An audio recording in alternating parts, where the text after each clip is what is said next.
Halo, kenalin namaku Priska Leli Dwi Cahati dengan NIM 2302101043 dari kelas 2B Universitas PGRI Madiun.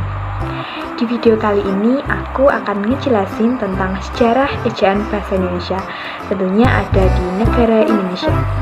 Simak videoku sampai akhir ya, bye-bye. Sebelum memasuki materi pembahasan, tentunya kalian yang telah menonton videoku harus mengerti pengertian dan fungsi dari ejaan. Pengertiannya sendiri ada dua, yaitu khusus dan umum. Pengertian khusus dari ejaan adalah perlambangan bunyi-bunyi bahasa dengan huruf, baik berupa huruf demi huruf maupun huruf yang telah disusun menjadi kata, kelompok kata, atau kalimat. Kalau pengertian umum adalah keseluruhan tentang perlambangan bunyi bahasa termasuk pemisahan dan penggabungannya yang dilengkapi dengan tanda baca. Fungsi dalam ejaan ada tiga. Yang pertama, sebagai landasan pembakuan tata bahasa. Yang kedua, sebagai landasan pembakuan kosakata dan peristilahan. Serta yang ketiga, alat penyaring masuknya unsur-unsur bahasa lain ke dalam bahasa Indonesia. Di samping ketiga fungsi tersebut, ejaan sebenarnya juga mempunyai fungsi yang lain. Secara praktis, ejaan berfungsi untuk membantu pemahaman pembaca di dalam mencerna informasi yang disampaikan secara tertulis. Ejaan Republik atau Ejaan Suwandi 1947 sampai 1956. Ejaan Republik atau Ejaan Suwandi adalah ketentuan ejaan dalam bahasa Indonesia yang berlaku sejak 19 Maret 1947.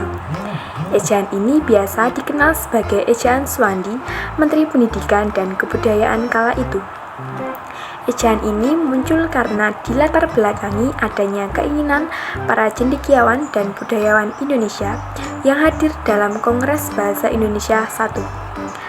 Saat itu, Suwandi selaku Menteri Pengajaran, Pendidikan, dan Kebudayaan memutuskan untuk mengganti ejaan Van Ophuijsen. Ejaan pengganti itu disebut Ejaan Suwandi atau Ejaan Republik. Disebut Ejaan Republik karena ejaan tersebut lahir setelah kemerdekaan Republik Indonesia. Contohnya adalah kata carita menjadi cerita, kata toetop menjadi tutup. Ejaan Pembaharuan 1956 sampai 1961. Pada 1957, Profesor Pidjono dan Elvianus Katopu bersama panitia lainnya merancang sistem ejaan bahasa Indonesia baru yang disebut Ejaan Pembaharuan. Terbentuknya Ejaan Pembaharuan merupakan hasil keputusan dari Kongres Bahasa Indonesia II di Medan, Sumatera Utara.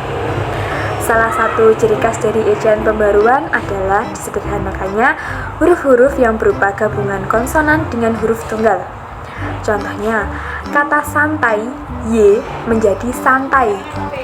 Kata harimau, W menjadi harimau. Ejaan Van Ophuijsen 1901 sampai 1947. Pada awal abad ke-20, ejaan bahasa Indonesia diatur oleh Ejaan Van Ophuijsen yang diperkenalkan oleh C. Van Ophuijsen pada tahun 1901. Ejaan ini mengadopsi aturan ejaan Belanda dengan sedikit penyesuaian untuk bahasa Indonesia. Namun, ejaan Van Ophuijsen dianggap kurang sesuai fonologi dan struktur bahasa Indonesia. Oleh karena itu, pemerintah pun berinisiatif untuk menyempurnakan ejaan tersebut dengan menyesuaikan dengan bahasa Indonesia. Contohnya, kata tercinta menjadi cinta, kata jang menjadi yang. Ejaan yang disempurnakan 1972 sampai 2015. Ejaan yang disempurnakan diperkenalkan pada tahun 1972 dan bertujuan untuk menyederhanakan aturan ejaan bahasa Indonesia serta menyesuaikannya dengan perkembangan bahasa dan tata bahasa Indonesia. Ejaan yang disempurnakan ini digunakan selama lebih dari 3 dekade dan banyak karya tulis menggunakan ejaan ini. Contohnya kata syarat menjadi syarat, kata akhir menjadi akhir. Ejaan LBK atau Lembaga Bahasa dan Kesusastraan 1967 sampai 1972. Bisa dibilang ejaan LPK adalah lanjutan dari ejaan Melindo. Panitianya juga campuran dari Indonesia dan Malaysia yang dibentuk pada tahun 1967. Isinya pun tidak jauh berbeda dari ejaan yang disempurnakan. Hanya berbeda di beberapa kaidahnya saja. Huruf vokal pada ejaan ini terdiri dari I, U, E, A, O. Contohnya kata ekstra menjadi ekstra, kata guerilla menjadi gerilya. Ejaan Melindo 1961 sampai 1967. Ejaan Melindo diperkenalkan pada tahun 1961 yang merupakan ejaan yang disempurnakan oleh para ahli bahasa Indonesia. Ejaan Melindo disusun agar ejaan yang digunakan oleh kedua negara jadi seragam. Secara Indonesia dan Malaysia memiliki bahasa yang mirip. Namun ejaan ini gagal diresmikan karena ketegangan politik antara kedua negara waktu itu. Contohnya kata sejajar menjadi sejajar, kata mencuci menjadi mencuci. Ejaan Bahasa Indonesia 2015 sampai sekarang. Ejaan baru ini diresmikan karena perkembangan pengetahuan, teknologi, hingga seni, sehingga pemakaian bahasa Indonesia juga semakin luas. Ejaan EBI menyempurnakan EYD, terutama pada penambahan diftong, penggunaan huruf kapital, dan cetak tebal. Contohnya, Jenderal Kancil memakai huruf kapital pada huruf J dan K.